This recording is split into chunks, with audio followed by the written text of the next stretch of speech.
We're good? Yes. You guys see? Good.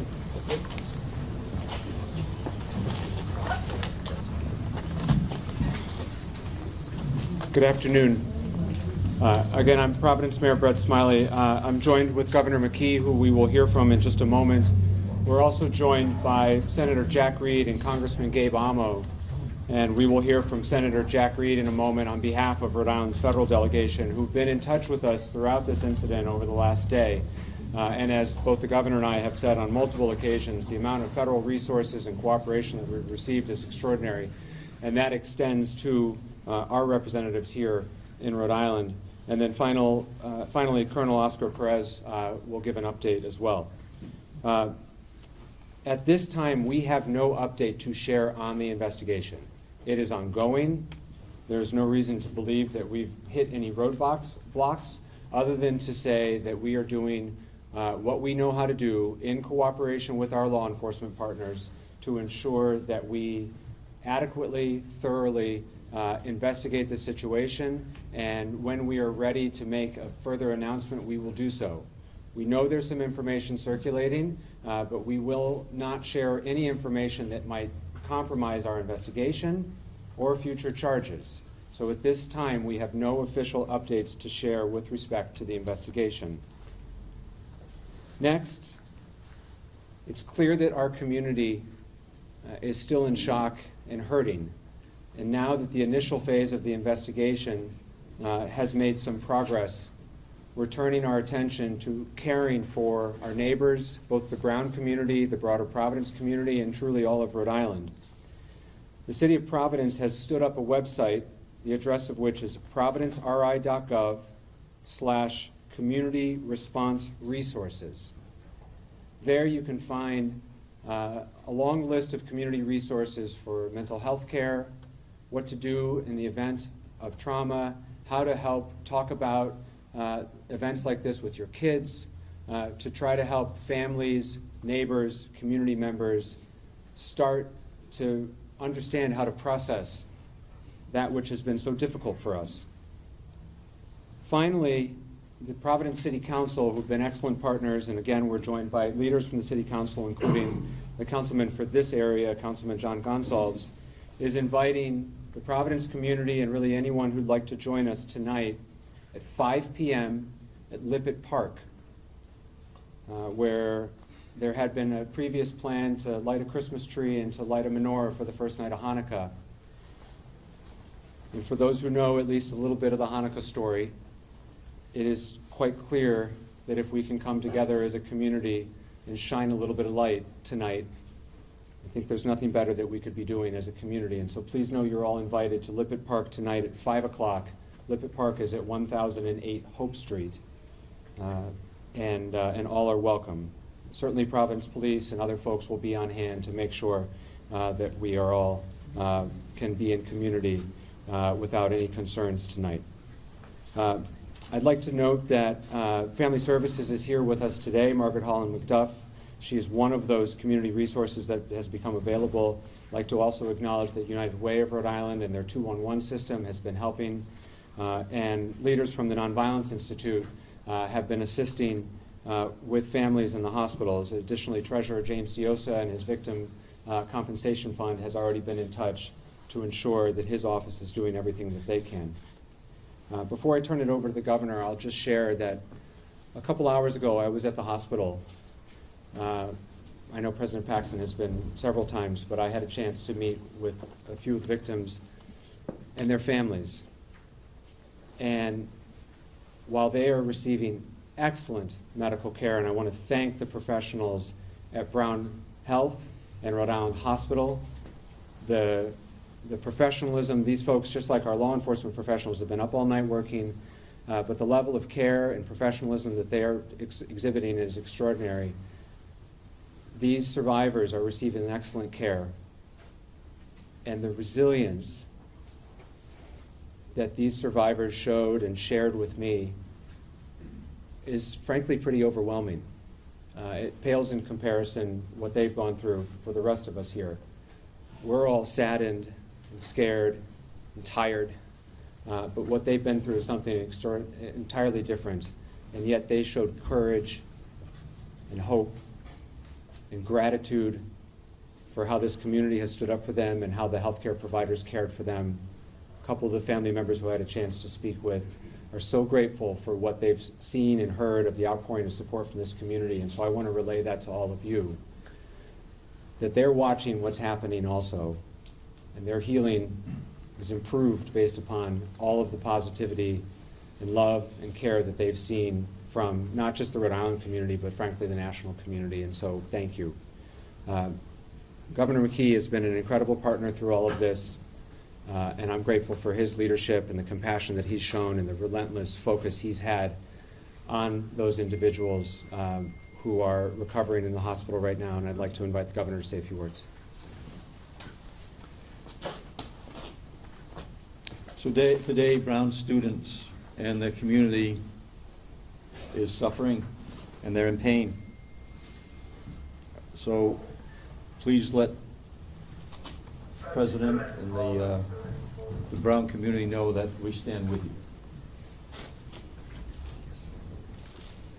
So as we start this second day of this tragedy, I do feel as though it's important to really point out Mayor Smiley and his team, first responders, state police and our federal partners, Brown University, the staff at the hospitals, and as the mayor said, the media who has been able to really put out the information that I'm sure is going to help accelerate the fact that we have someone in custody. The mental health support. The community needs our compassion and our support as the process of this horrific event unfolds. As governor and as a Rhode Islander, I get to speak on behalf of the people of the state of Rhode Island. As a dad, as a grandparent, it hits home to us, all of us, me included. While a suspect has been detained, our work as a state is not over. As governor, I'm committing to the city and to Brown and the broader community that has been impacted by this to make sure everyone who needs assistance, mental health assistance, can access them. Last night we activated the state's trauma response team to help coordinate mental health resources with all partners. And to everyone in the nation, because this is a national event. I've had calls, like I said, personal calls with Hawaii, Dad that has a freshman at Brown University.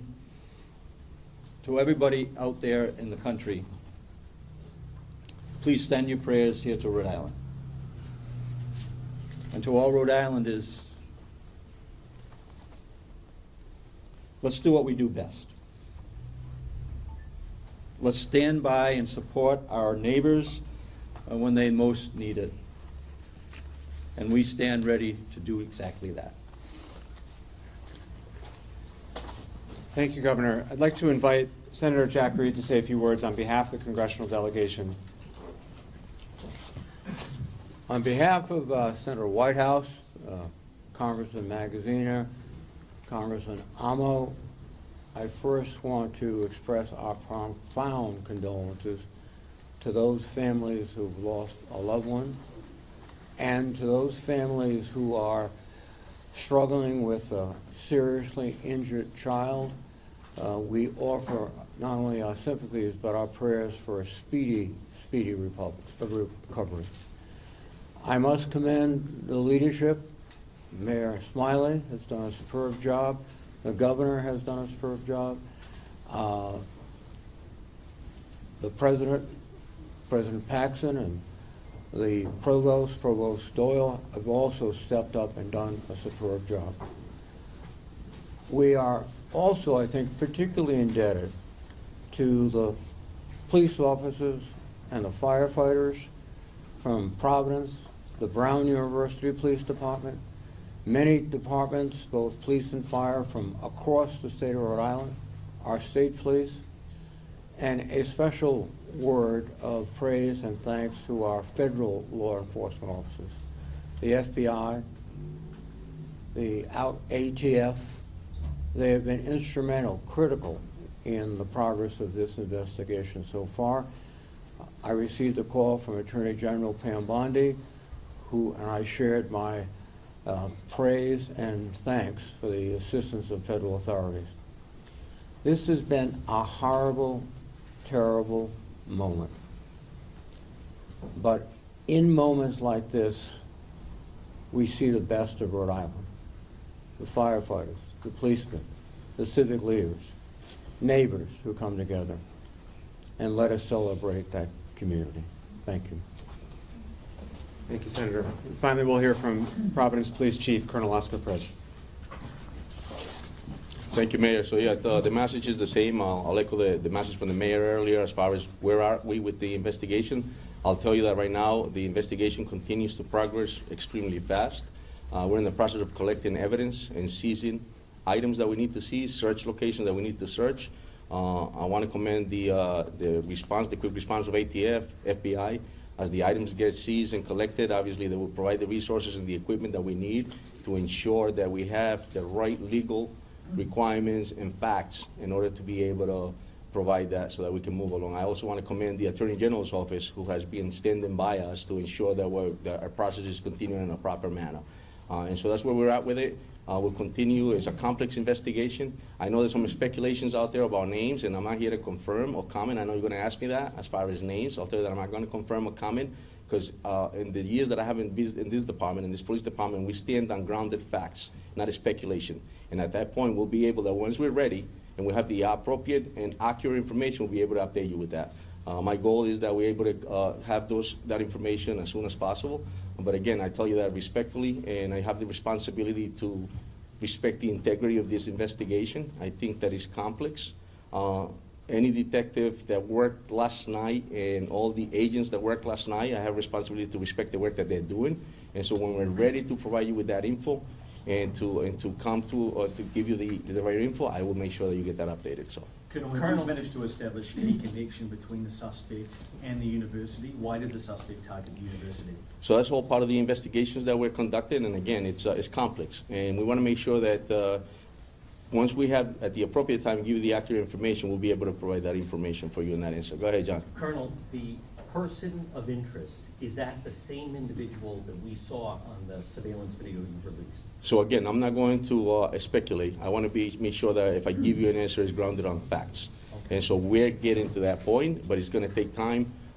Detective work is not something that you can answer or solve within a minute. It takes time, and we have to make sure that we have the right evidence in order to prosecute somebody properly. So. Colonel, what led you to Coventry? What led you to this Providence Police there, Coventry Police, FBI? So I'm not going to confirm or comment on locations again, John. I'll tell you that. I'm going to tell you exactly what I'm telling you is the fact that we're going to continue progressing on this complex investigation to make sure that we have all the facts together in order to be able to give you what you're asking. Do you feel better now than you did last night at midnight? Absolutely. I think the great work of the men and women of this department, the collaboration with the different federal agencies, the fact that we are standing here all together and we all stepped up and we're making sure that we have the right answers and that we can continue on to bring peace, as the mayor stated, and calm to this city. It's a beautiful city, and it's something that we take pride of.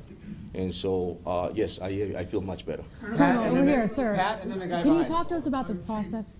The most common question I've gotten for the last 24 hours, it revolves around the fact that Brown University is the most camera-ridden, most responsive piece of real estate in Rhode Island, and yet there seems to be little or no video evidence outside of that clip. You know, respecting the investigation, is there a lot more video that we're just not able to see yet because of the ongoing investigation, or is there simply no video? So what we shared with you the other day is what we have that we could share, and then we'll continue to, again, we're continuing to collect evidence. As we speak, we have detectives out there trying to continue to find. So I don't want to tell you that there's no more video, because we might find something within the next few minutes. So yes, it's possible, but what we gave you there is what we have. Go ahead. So, I'm sorry. Colonel, if you wouldn't mind, 2 questions here. Can you talk to us about the process of releasing this 10-second clip to now someone's in custody, kind of how you all are working together to garner that information? Someone being detained, rather. Correct. And so, yeah, someone being detained, it led us to that point as far as like when we started, obviously, it's a fast move. It's a quick response right from the beginning. Once we get the call and you pull up to a scene, obviously as chaotic as it was, and then it gets to a point that now we're asking the public for help, tips come in, federal agents come in. At that point, Providence police respond, detectives get to do the work, and so that's where we started. And then we ended up getting, obviously, to a point where we find someone of interest, we bring him in, but we're I'm pretty confident in the work that the men and women have done of the department, but I gotta respect their work. Some of them haven't gone to sleep. And so I have to respect the fact that they're going to continue and give us what we need in order to be able to prosecute somebody properly. Yes. And then second question here. Muchas personas volverán a la misma pregunta. ¿Podría brindar una actualización en español, algo que sea útil para la comunidad hispana de Rhode Island? Ciertamente que este departamento trabaja muy duro para encontrar respuestas. En este momento esto fue una situación muy trágica en la ciudad de Providence, pero me gustaría acordarle a la comunidad que este departamento siempre se responde de una manera muy importante y tenemos una persona en este momento que es de interés. Estamos colectando la evidencia que es necesaria para legalmente presentarlo a la corte para así ponerle los cargos que se necesitan presentar. En este momento tenemos unas ayudas y recursos de las agencias federales, también como del fiscal del estado y también de otras personas, pero yo quiero respetar el trabajo de mis detectives y tener lo que necesitamos para poder presentar a alguien en la corte positivamente. ¿Y el llamado al público para colaborar en la investigación cuál es? Sí, muchísimas gracias al público. De pronto si tienen alguna evidencia en este momento, pasaron por ahí y tienen algo que es importante para la policía, tenemos diferentes tip lines y también tenemos la oportunidad de que entren a la policía, nos llaman y si necesitan que un policía vaya a la casa de ellos para recoger esa evidencia, lo haremos. Colonel, can you confirm whether the person of interest is from Rhode Island and have you found the weapon that was in it? Again, I'm not going to confirm a comment because I think I have a responsibility to respect the integrity of this investigation. It's a process and it's complex, and I don't want to be the one to stain that process. And no one's charged. At this point, no, correct. And so that's the other thing. I'm not going to speculate on something without grounded facts. If we're going to charge someone, then we're going to charge somebody, and I'm going to come here and tell you, you'll be the first ones to know. How about the weapon? Have you found the weapon? Again, we're in the process of collecting evidence. We're in the process of typing search warrants as needed, and we're in the process of doing what we need to do in order to be able to get those items. Have you started right here? We heard of some people who work in the building who say they had some safety concerns, specifically with the lack of cameras in this building where the shooting took place. Do you know if there were cameras in the building? What was the security like in that building? Again, I'm not going to comment as far as what was at this facility or what you're being told by or what information you're getting from somebody, but I can comment on the fact that we are working with what we have, and obviously we have somebody that's at the police station, a person of interest, and we're going to continue to build that case in order to be able to charge that person. Mayor Smiley. The director is saying that they found this person of interest in a Coventry hotel because of a tip from the Providence police. Can you confirm that? The FBI director is saying that. Because of a tip of the Providence police. Again, I'm not going to. The FBI director is saying that they found the person of interest in a Coventry hotel because of a tip from the Providence. So me personally, I'm not going to comment on what was told by another agency. What I'm telling you is the fact that we're going to continue this investigation. We're going to respect the integrity of it, and we're going to work closely with the Attorney General's office in order to be able to prosecute this person in the proper manner. Colonel, Mayor Smiley. what do you say to parents around the country and around the world? There are many international students at Brown who are sitting here today wondering how a gunman was able to get so close to students. Did they have a swipe card? Were they let in somehow? What do you tell parents? I tell the parents that this is a great city. Brown has been an icon in the city. I think that this is an unfortunate incident, but I'll tell the parents that if the kids are going to come to the city, to be sure that we're going to do what we need to make sure that they're safe. And if horrific incidents like this happen, we're going to do what we need to do to make sure that we hold those people accountable. Governor McKee. About the victims, can you give us any information about, the people who died, if they were students, or if we're going to get their names at all? As far as we understand, due to some travel, not all of the victims' families have been notified. And so I hope everyone can respect the fact that we cannot share victim information if we have not yet first notified the families. It is around the holidays, and there are some people in transit, and so we need to allow for contact to be made before additional information is shared. I'm sorry that we're not able to share more. And I will just say, I know, and I said this at the outset, I know it is frustrating that we cannot share additional information on the investigation to date. However, as has been said now for almost 24 hours, bringing the individual responsible for this horrific act in our city to justice remains our top priority, along with the healing of their survivors. Bringing that person to justice means having a thorough, complete, and tight investigation, which then can be prosecuted successfully. That's how we bring justice to the individuals involved here. And so while it may be frustrating for certain members of our community to feel like we're not being fully forthcoming with some of the details, the reason that we are not sharing details that are unconfirmed is that it could compromise our prosecution. And hopefully everyone can appreciate that the top priority is in fact bringing a semblance of justice and closure. And the way in which we do that is with the strongest case possible that we can present, that the Attorney General will prosecute. And so we will not share any details that we feel could compromise that future prosecution for the sake of justice for the families.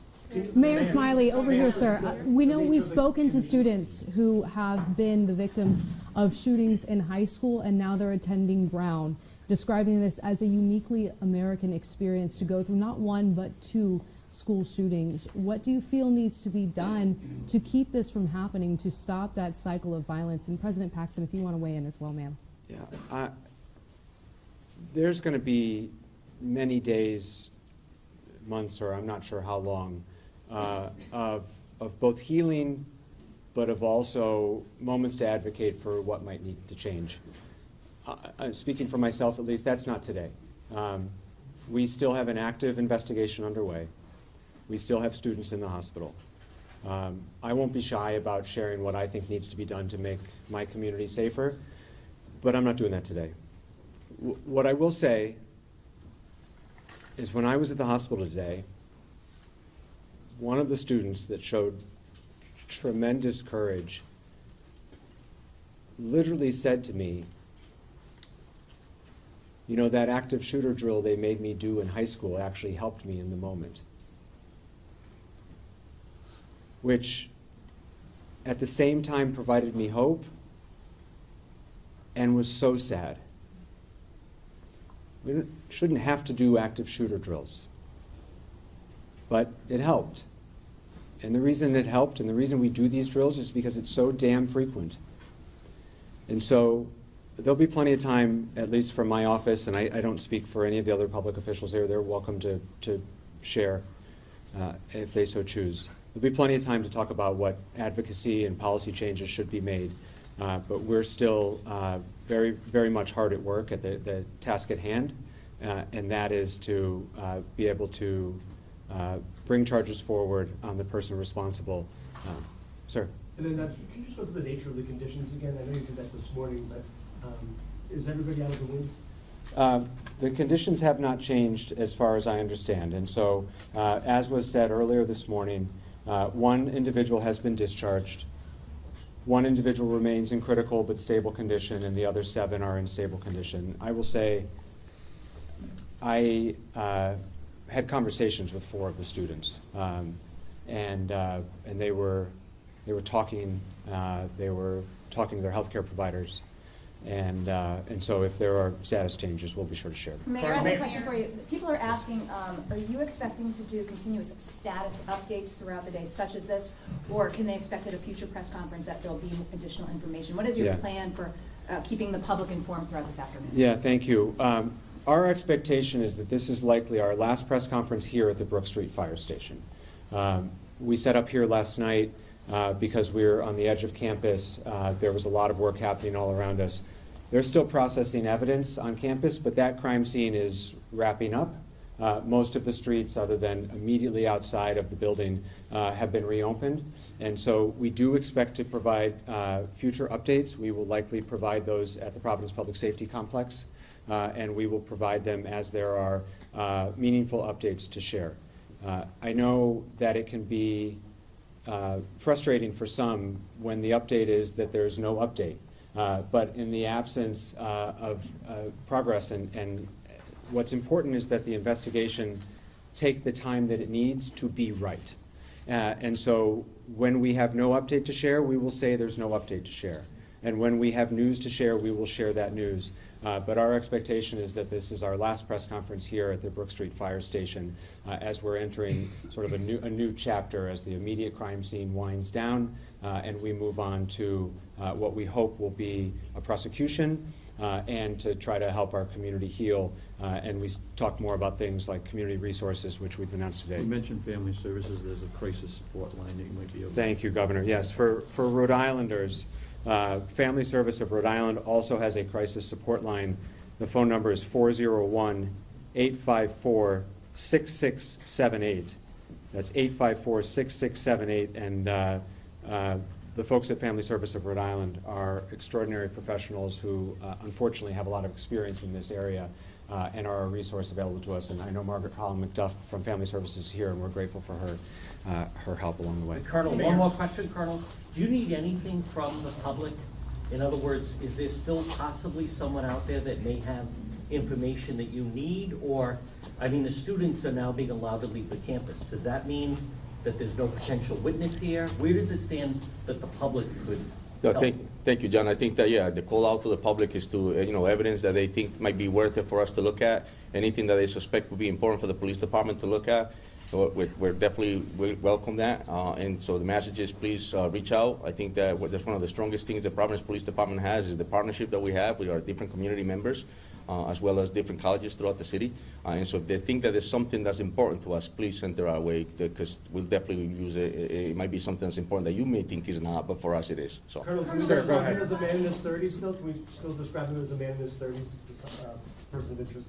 A man in his 30s? The person detained is actually a person in his 20s. Can you clarify, is this officially a suspect? Is this someone in custody? What should we call this person? Have they been arrested? You should call this person that we detain someone of interest at this point. Detain someone of What's the interest? difference? From what I understand, Brown has sirens on their campus, emergency sirens to alert people in cases like this. Did those sirens go off, and if not, why? So yesterday, when I don't think they went off, and I believe the fact is it was fast. We had a quick response here to the police department, but there was a message. I'm not sure if that call went out. So. Chief, I don't know if anyone else. The sirens did not go off. The original information that we received was from the officer who did not receive the call. The officer saw some of the students running from the location, and so it was an immediate response. Colonel, one more question. Hold on, John. Can you talk about just what went into alerting the greater Brown area community, people who aren't Brown residents, maybe RISD students or faculty, people in that area? What went into alerting others? For our community, it was our emergency notification system, some of which is shared by RISD. The rest was from the city of Providence. Colonel, can you just, Colonel? Go ahead, please. I know Colonel Chapman Refresh. Can you tell us, does the person of interest have any connection to the Brown University community? And there was some report that he went into that building and yelled in the classroom. Do you have any more information about that? So again, it's all details that are important. It's all part of the complex investigation that I spoke about earlier.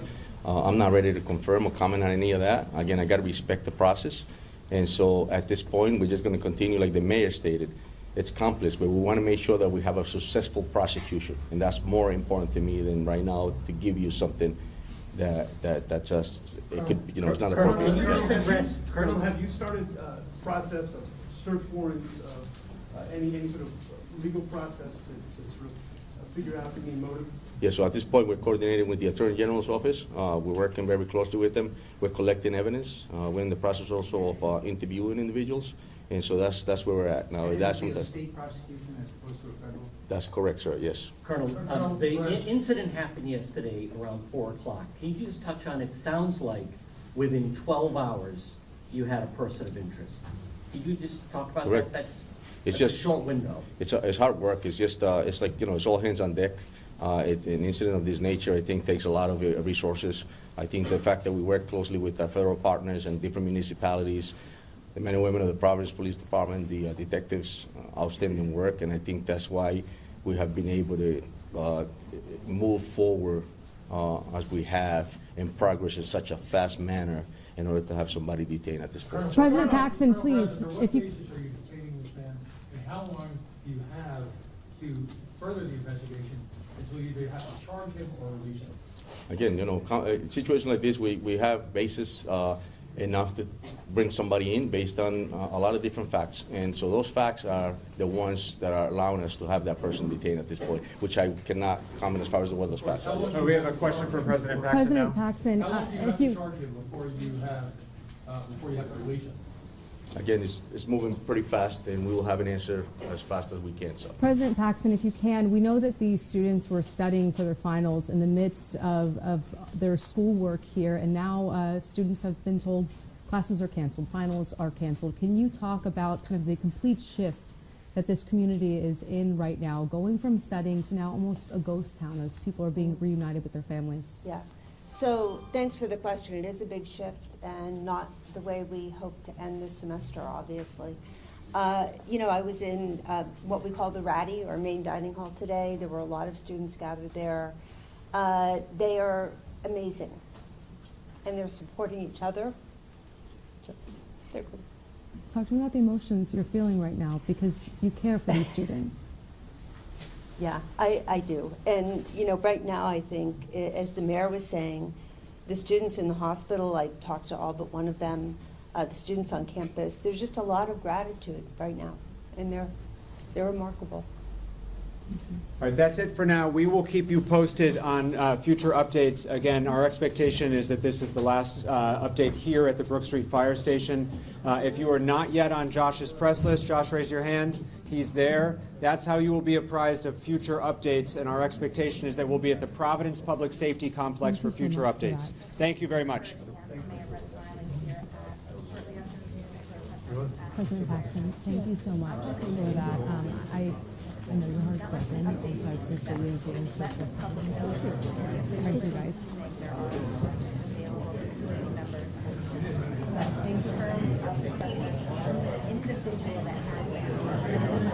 Mayor Smiley, thank you so much. Thank you. Lee Waldron with CNN. CNN. Yeah, Great. you were on our air this morning I with was. Dash. I Yeah. appreciate you being so willing to talk to us about everything and how transparent you all are. Trying. Thank you. Thank you.